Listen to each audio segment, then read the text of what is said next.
tough and strong do you have to be? How much endurance do you have to have? How fit do you have to be to live your life? And it's a great question because there's 24 hours in a day, 7 days in a week, 365. I know that we know that, but we don't know how many years we're going to get. So how much energy, enthusiasm and excitement do we have to have for life? And then if you add in the things that people want to do to make life even more special. So what if you want to have a baby? What if you want to run a marathon? What if you want to climb mountains? What if you want to play a sport, be a martial artist, have a successful business? How much energy do you have to have? And how fit and strong do you need to be? And I think they're great questions. And as a personal results coach all of my life and now as an old lady, it's been really interesting to see the different exercise programs that people are given to have energy, to have endurance, to have strength, to have fitness. And are they all different? And it's a really great question.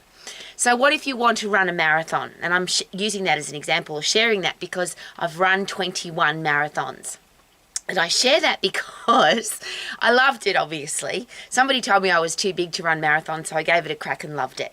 Somebody told me that I was too small to compete in bodybuilding, so I did that as well. Didn't enjoy that so much because I don't like dieting. But it requires a certain physique, it requires a certain exercise program to compete in bodybuilding. So I did that. I live in the South Island of New Zealand where there's hiking and biking and ice cold lakes to swim in, and I'm surrounded by mountains. So for me, it's almost every single day where I'm hiking up a mountain.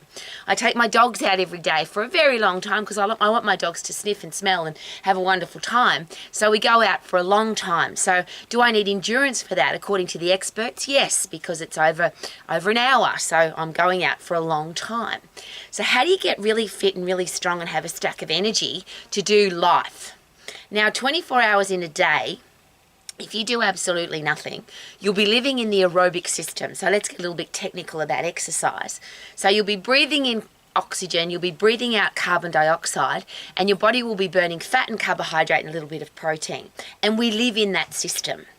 So if we exercise in that system, if we want to get more endurance, more strength, more fitness, how's that going to work? Now, you can get your heart rate up higher and still be in the aerobic system. But ultimately, I always ask this question. If you want to get 100% result, do you need to put in 100% effort?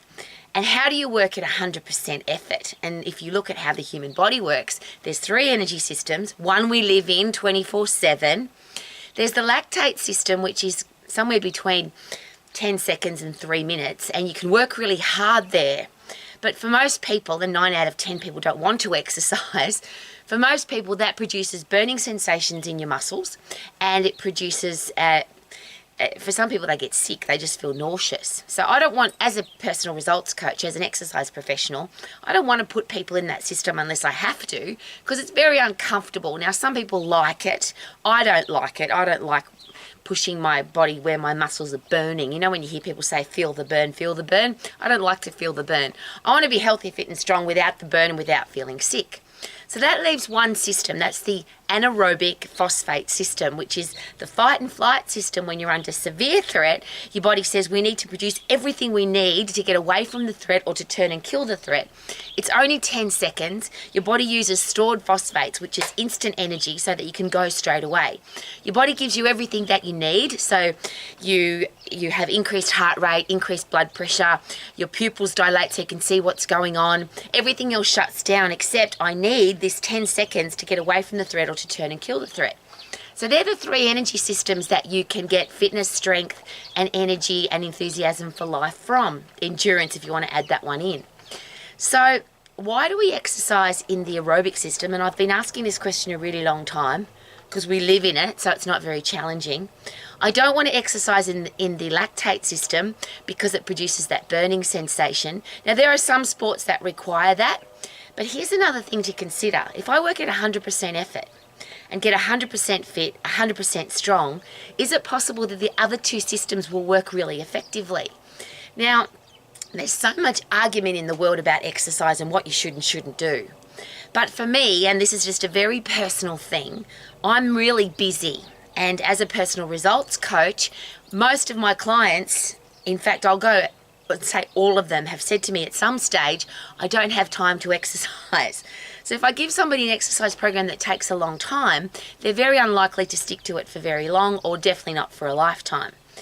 If I give somebody something that gives them repetitive movement, so if they have to walk, bike, run, cycle, bike and cycle is the same, Rowie, be on a cross trainer, be on a rowing machine, if they have to do something over and over and over, am I not putting somebody at high risk of injury?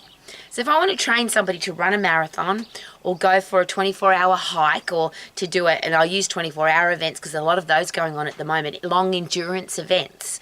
If I give somebody lots of pounding, walking, hiking, running, biking, cross-training, and they're pounding, they're using every joint in their body over and over and over and over and over, am I not at risk of giving them an overuse injury? Even if it's a safe movement, walking is safe, running is safe, cross-training is safe, they're all upright positions where you're putting only compression forces through the joints. Now, if you start putting shearing forces through the joints, that's when you get into big trouble for injury. So if you're doing silly exercises that break the body apart into little pieces, that's a silly waste of time, of course. But if I'm doing upright position exercises, compound movements, and they're safe, that's how the human body works. It sounds safe, but if I do it over and over and over and over, and I'll use this as a classic example. When I first started to run marathons, and that came from, Rowie, you're too big to run marathon. So then you start looking at what do the marathon runners do. And if you have a look at programs for marathon runners, they're usually quite similar. So you've got to do short runs, you've got to do longer runs, you've got to do longer runs, and then you've got to increase your endurance. You've got to do longer runs. I'll give you another example. When I was younger, I used to be a swimmer when I was a very young girl. And I used to do 50-metre sprint runs or sprint swims. And when I went to training, my swimming coach used to say to me, Rowie, you have to do a kilometre or a half a kilometre warm-up. And I'd always say, why do I have to swim so slowly and so long to get fit to swim so short? And the answer was, well, that's just how we do it. And it's been really interesting because from being a very young girl to now being a very old lady, I'm still hearing exactly the same thing. You've got to build up a base aerobic fitness before you can do any form of sprinting or before you can get really fit. Well, that doesn't make any sense to me. So that's where the study of anatomy and physiology comes in. How do I get my fittest and how do I get my strongest? And then when it comes to endurance events, surely how do I get my mentally toughest? Because if I ask any person that does an endurance event, if you're really fit and really strong and you start on the start line knowing that you're as fit as you can be and as strong as you can be, what is the rest of the race? And having run 21 marathons myself, every marathon run I've ever done, all 21 of them, there's been a time in the race where you've thought, I'm not sure I can do this, this is really hard, this is taking a really long time, I want to quit.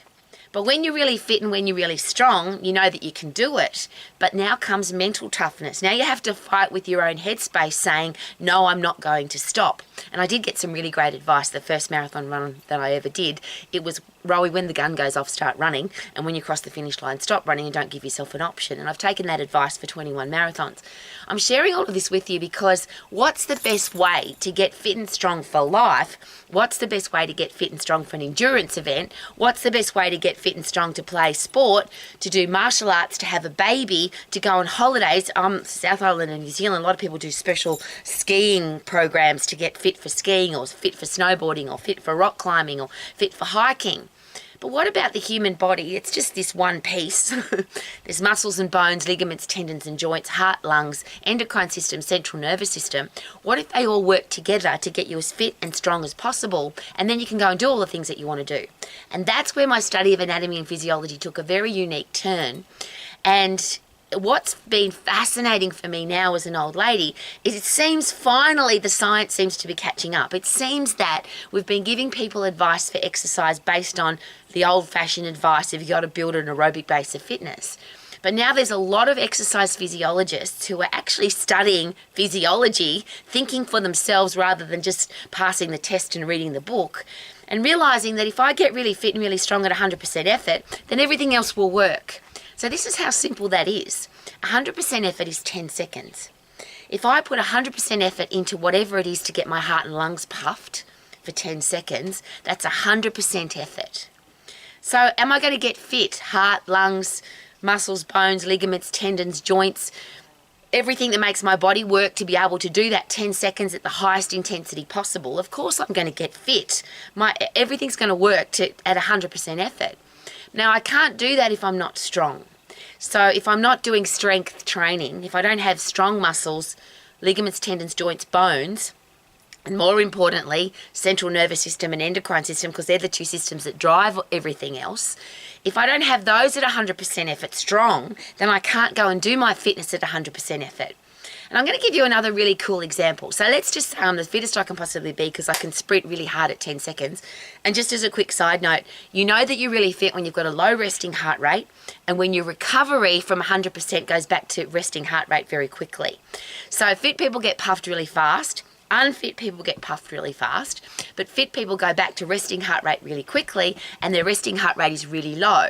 That's a really simple test of fitness. So again, if I go to a start line and of any race, endurance race, sprint race, swimming race, bike race, doesn't matter, and I've got a low resting heart rate and I can go to 100% effort and get back to my resting heart rate really quickly, I can physiologically and psychologically know that I'm really fit.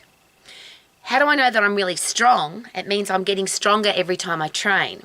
And that's a simple process. If I can lift heavy, I'm strong. If I can lift heavier, I'm getting stronger.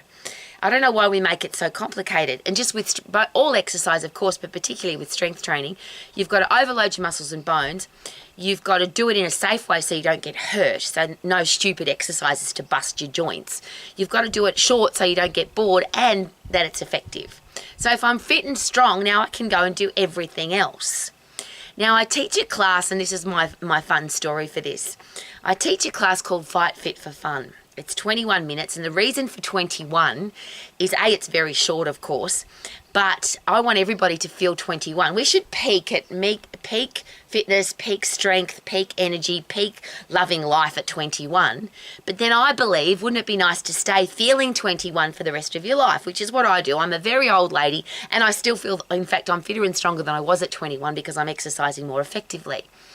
So the class is 21 minutes, and all we do for 21 minutes is we sprint as hard as we can, then we get our breath back. We punch as hard as we can, we get our breath back. We do jump squats, and then we get our breath back. We sprint on the spot, and we get our breath back. It's a very simple process. Go as hard as you can for 10 seconds, then get your breath back and go again. Now that's called getting really fit.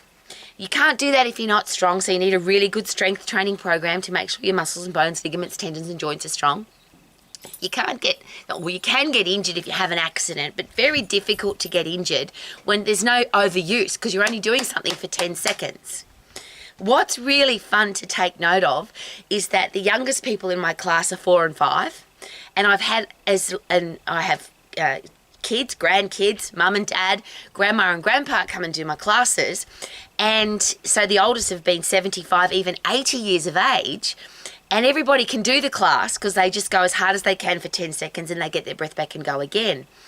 But these people train harder than most of the elite athletes I've ever trained. And I share that with you because all athletes pace themselves. Unless you're a 100-metre sprinter, because that's the only running race where you go at 100% effort. Everything else is a pace race.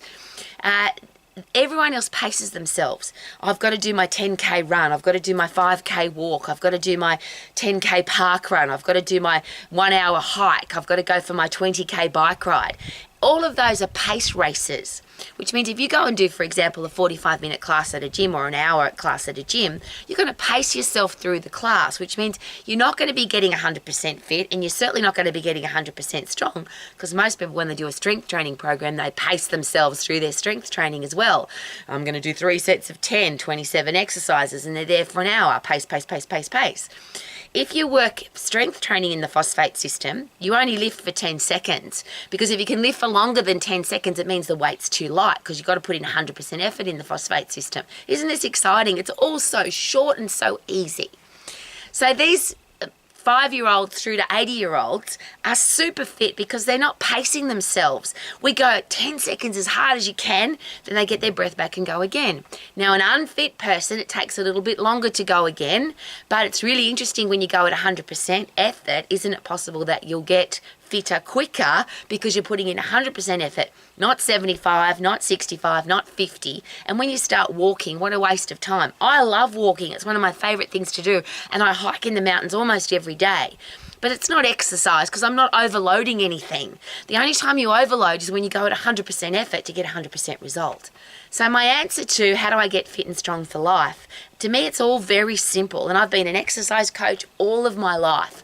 And interestingly, 21 marathons, 4 or 5 of those marathons I ran doing the silly, boring way of doing long plod jogging, got to build up my aerobic base. And then after that I went, no, this doesn't make any sense to me, because I'd arrive at the start line of a marathon tired, worn out, endocrine system not firing properly, central nervous system tired and not firing properly, because I was overtrained. I was doing too much to get ready for a race. But if you only train at 100% effort all the time, so you're really strong. Now, when you get strong, you've got to have recovery time, of course. You can't go again until you get stronger. So my strength training program is only once a week, sometimes twice a week if I haven't put in, I don't feel I've put in a big enough effort for my one time a week. And then sprint training is several times throughout the day, because my question is, how often do you want to feel good? And the answer to me is always several times throughout the day. So multiple times throughout every single day, 7 days a week, I sprint hard for 10 seconds. Now, my heart and lungs don't know what I'm doing. So I could be boxing, I could be kicking, I could be running through soft sand, I could be running up a hill, running up some stairs, sprinting on the spot, doing jump squats. Doesn't matter as long as I'm getting puffed.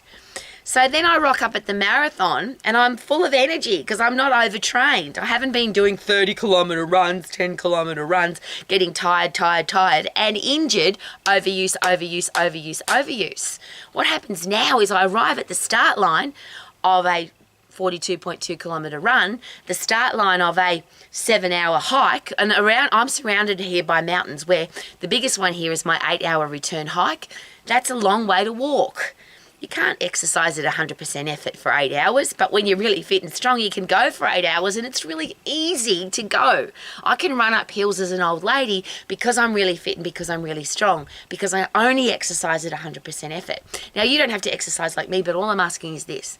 Why waste your time on old-fashioned information that's just been regurgitated over and over and over by people who have just, they're giving you information that they were told, and they never said, why do we, like I did with my swimming coach, why am I doing long distance swimming to warm up for fast sprinting? It didn't make any sense to me, and I was only a kid back then. Why would I do long distance boring plod jog running to get fit for a marathon run? I just want to make sure that when I start the run, I'm 100% fit, I'm 100% strong, and I'm mentally tough. And if your central nervous system is tired, if your endocrine system is tired, you're going to be mentally tired as well. So you end up just plod jogging, hoping this bloody thing's over. And I ran 3 or 4, maybe 5 marathons like that, and I wasn't going to do any more. So every marathon after that, there was no long distance training. There was 20 or 30 minutes on the treadmill, or 20 or 30 minutes on hill sprints, or 20 or 30 minutes on soft sand. Sprint, get my breath back, sprint, get my breath back, and then make sure that every muscle, ligament, tendon, joint in my body was really strong, so that when I start at the start line, I've got a mentally fresh head, a physically fresh body, and I can run and thoroughly enjoy it. I can go for an 8-hour hike and thoroughly enjoy it. I can play in my garden, and when I say play, people say, Rowie, you work so hard in your garden, but I call it play because I really enjoy it. But I can rake and pick and lift and push wheelbarrows full of sand and rocks for hours on end because I'm really fit and really strong. I'm sharing all of that with you because I think it's really sad that so many people waste time doing endurance exercise for endurance events. So they wear their body out, they get really tired, they get really sore, they wear out their endocrine and central nervous system, and then they try go race. Why would you do such a thing? So all I'm asking is this. Do whatever you bloody well want, of course, but if we want our kids, because our kids are fatter and sicker and weaker and more depressed and more diseased than they've ever been, but I want our kids to do sport. I want them to do endurance events. I want them to go hiking and biking for hours and hours. When I was a kid, that was a normal event. You were thrown out of the house at sunrise pretty much and don't come back until sunset. And you had to ride your bike and go hiking and biking and playing all day long. Life was an endurance event. And isn't it now? We've got stress, we've got hassles, we've got challenges, we've got problems. Life is a whole heap series of stuff that we have to deal with, I've got to be fit and strong to do that. I've got to be mentally tough to do that. How about you? So I'm not going to train at 50% to get 100% fit, strong, and mentally tough. I'm going to train to get fit, to get strong, and to be mentally tough. So to me, that's 100%.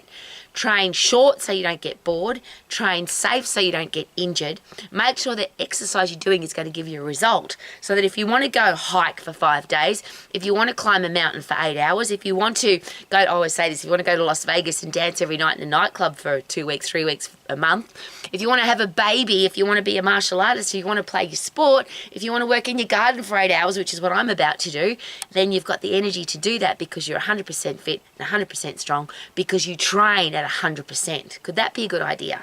If you want to live your life to the max, what a great idea. Woohoo! Live your life to the max. 100% fit, 100% strong. Yeah. Check out my puppy dogs. They're all sleeping. How gorgeous. Bentley! Bentley!